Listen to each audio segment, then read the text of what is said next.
हजुर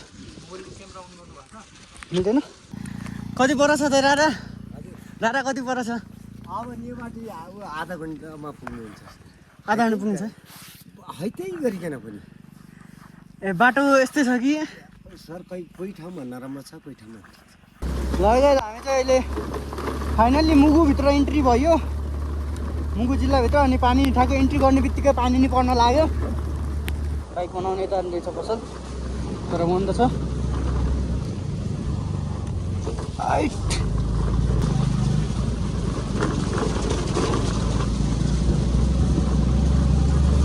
यता चाहिँ प्लास्टिक निषेध क्षेत्र छ यहाँ प्लास्टिक राख्न मिल्दैन उता हामीसँग आउनु भएको छ अनि सैनिक इलाका त्यो पनि भ्यू चाहिँ दामी छ क्या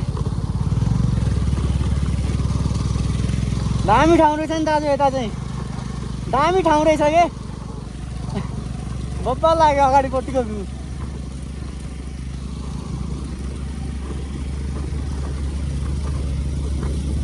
अगाडि चाहिँ सैनिकहरूको वस्तु छ हजुर एन्ट्री ल मगर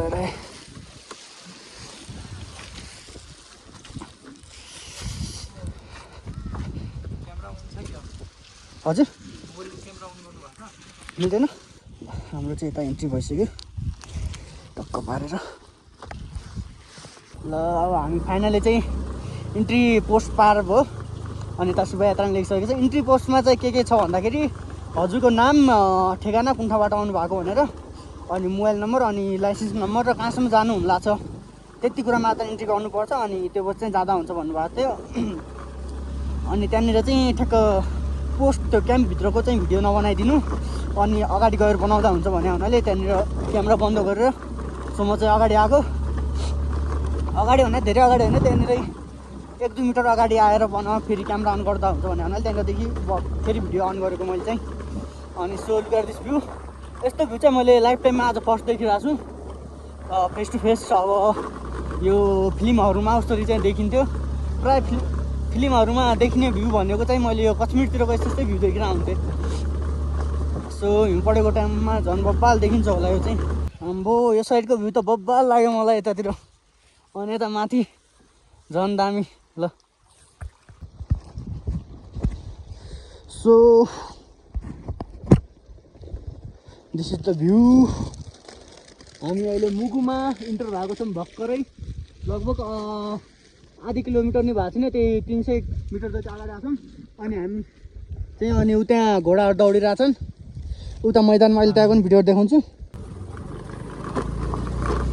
ल हजुरको यतातिर चाहिँ गाईको बथान छ भने यस्तो ठाउँमा चरिरहेछन् भने उतातिर चाहिँ घोडाहरूको बथान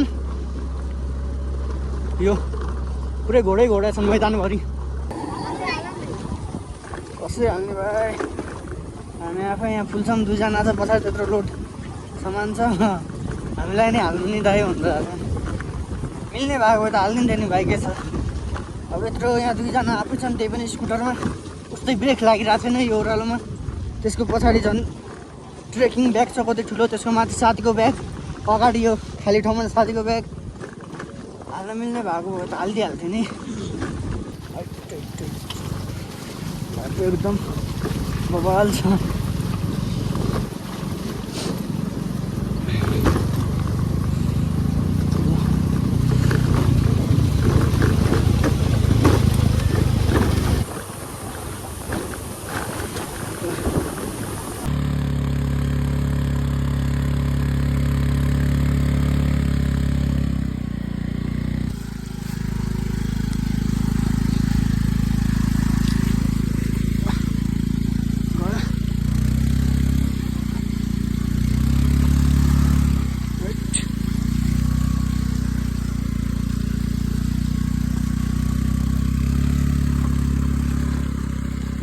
सो अहिले चाहिँ हामी यस्तो बाटोमा पुगिसक्यौँ गाडी अगाडि बढिरहेको छैन यो म चाहिँ उत्रे डियोमा गाडी चढिरहेको छैन भने पुरै यो बाटो उभाएको हुनाले यस्तो गइरहेको छ बढी होइन यतिसम्म मात्रै छ यो भनेको लगभग 300 मिटर जति बाटो यस्तो रहेछ। उतादेखि आएको हामी। यो माटो नै कि यो चिपचिटो माटो छ कि ग्लु जस्तै टायरमा नि चिप्किरहेको छ। टायर लाग्यो चप्पल नि यस्तो लाग्यो नि माथि तान्दाखेरि नै चप्किरहेको, तलबाट तानिरहेको जस्तो छ। त्यस्तो खालको माटो रहेछ यो। त्यही भएर चाहिँ हल्का अप्ठ्यारो हो। कति पर छ त रारा? रारा कति पर छ? अब नेवाटी अब आधा घन्टामा पुग्नुहुन्छ आधा घन्टा पुग्छ। है त्यही गरिकन पनि ए बाटो यस्तै छ कि सर कोही ठाउँमा नराम्रो छ, कोही ठाउँमा यहाँदेखि कति परसम्म यस्तो छ अहिले चाहिँ? यही पत्ती हो त्यो डाँडासम्म यस्तै छ सर। त्यो त्यहाँसम्म देखेको है?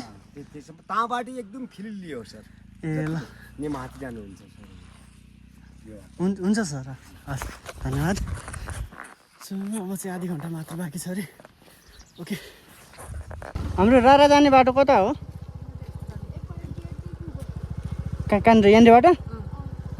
ल हस्। त जे भयो नि फाइनल्ली रारा ताल भनेर आएको बोर्ड भेटियो। सो रारा राष्ट्रिय निकुञ्ज हार्दिक स्वागत छ। रारा राष्ट्रिय निकुञ्ज माध्यमिक क्षेत्र व्यवस्थापन समिति हुटुमुगु Rara national park buffer zone management community हुटुमुटु वेलकम स्वागत छ भनेछ है। अब चाहिँ हामी ल भित्र छिर्दिउँ गेटबाट। खाना र बस्ने उचित व्यवस्था छ। ओके, जे भयो नि फाइनल्ली 2 दिनको निरन्तर यात्रापछि अहिले आएर चाहिँ रारा पुगे जस्तो महसुस भयो के। पुग्न चाहिँ पाएको छैन, त्यही पनि यो त्यो गेट देख्दाखेरि अनि त्यो बोर्ड देख्दाखेरि रारा पुगे भन्ने जस्तो महसुस भइसक्यो।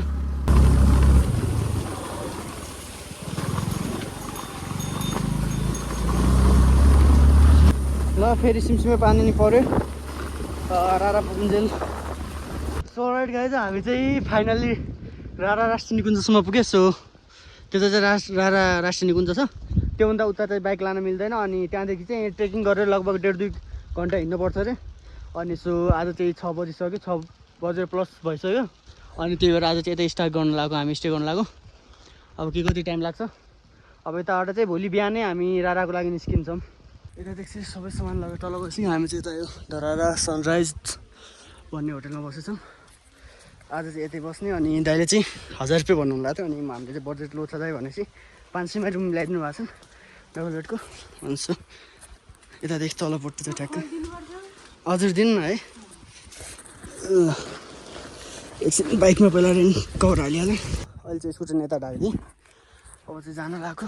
अहिले यता होटलवाला दिदीले यो कभर दिनुभएको थियो, मागेपछि दिनुभएको थियो। अनि यस्तो हाम्रो रुम चाहिँ यतादेखि ठ्याक्कै तलपट्टि ठ्याक्कै यहाँदेखि हुँदै तलतिर जाने राइट। अनि यतादेखि चाहिँ ठ्याक्कै यताभित्र ढ्यान गर्दै साथीले आर्मी ज्याकेट हालिसक्यो। ल अब चाहिँ यति बस्ने। अब एकछिनमा खाजासाजा खाने। अनि त्यसपछि बरु पानी रोक्यो भने चाहिँ यताउति हल्का घुम्न जाउँला। ओके, हाम्रो चाहिँ रातिको खाना आयो। फर्स्ट भनौँ न रारा आएपछि खाइरहेको खाना भात, दाल, भुटुवा, तरकारी अनि पापड आइसक्यो। उता साथी खान सुरु गरिसक्यो। सो म बनाएको खान्छु। अनि आजको लागि चाहिँ यति नै।